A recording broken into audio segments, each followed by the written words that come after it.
Nabi Zulkifli alaihissalam. Pada waktu itu, negeri Syam dipimpin oleh seorang raja yang sudah tua. Raja tersebut tidak mempunyai keturunan. Pada suatu hari, raja mengumpulkan seluruh rakyatnya. Ia berencana mencari seorang pengganti dirinya. Wahai rakyatku, aku ingin penggantiku kelak adalah seorang yang taat pada Allah. Sepanjang umurnya ia harus berpuasa pada siang hari dan pada malam hari. Ia juga harus melaksanakan sholat malam, serta ia harus mempunyai sifat sabar, ucap Raja Syam. Rakyat yang hadir pada saat itu hanya terdiam. Mereka tidak berani mengangkat tangannya. Mereka menganggap persyaratan itu sangatlah berat. Tiba-tiba dari tengah kerumunan masyarakat, ada seorang yang berani maju, mengangkat tangannya. Dia adalah Basyar. Kemudian ia berkata, "Hamba sanggup menjalankan semua persyaratan yang Baginda Raja sebutkan." Raja dan rakyat yang hadir sangat kaget dengan ucapan Basyar. "Hai anak muda, janganlah kau main-main. Apa kau sanggup menjalankan semua persyaratan yang telah aku sebutkan tadi?" ucap Raja Syam.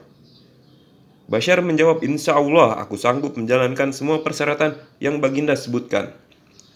Pada hari itu diangkatlah Basyar menjadi raja. Kemudian ia mendapat julukan Zulkifli, yang artinya orang yang sanggup memegang dan menjalankan amanah.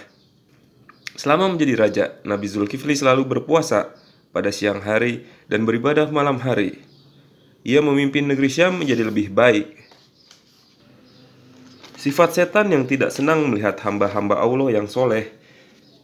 Kemudian dia mencoba membuat Nabi Zulkifli marah terhadap dirinya. Pada suatu malam, setan yang menyerupai manusia datang ke tempat Nabi Zulkifli.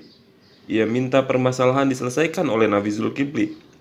Tetapi para pengawal istana melarangnya masuk, karena hari sudah larut malam. "Maaf tuan, lebih baik Anda kembali lagi ke sini besok pagi," ucap pengawal itu. "Tidak bisa, aku ingin bertemu langsung dengan raja," ucap orang itu. Nabi Zulkifli yang mendengar ada keributan langsung keluar. Kemudian ia berkata, "Pengawal, biarkan dia masuk."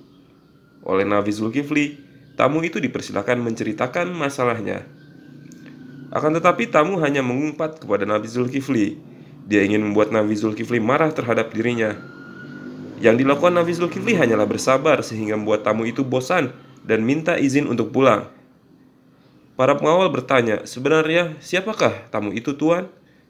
Nabi Zulkifli menjawab, "Tamu itu adalah setan." Nabi Zulkifli mendapat kabar dari anak buahnya. Ada wilayah yang tidak mau beriman kepada Allah. Selain itu, orang-orang kafir tersebut mau menyerang negeri yang dipimpin oleh Nabi Zulkifli. Nabi Zulkifli mengumpulkan bala tentaranya. Kemudian ia berkata, "Wahai rakyatku, persiapkanlah diri kalian semua untuk berperang. Karena negeri yang kita cintai ini akan diserang oleh orang-orang kafir yang tidak mau beriman kepada Allah. Mereka telah berani membunuh utusan yang aku kirim. Siapa yang berperang menegakkan agama Allah, dia akan mendapatkan pahala yang sangat besar. Dan apabila ia mati, dia akan mati syahid." Para pasukan itu yang mendengar orasi Nabi Zulkifli, semangat mereka timbul untuk mengalahkan orang-orang kafir itu. Nabi Zulkifli sendiri langsung memimpin pasukannya. Peperangan pun tidak bisa dihindari. Para kaum kafir itu sangat terkejut melihat semangat perang bala tentara Nabi Zulkifli. Peperangan tersebut pun akhirnya dimenangkan oleh Nabi Zulkifli.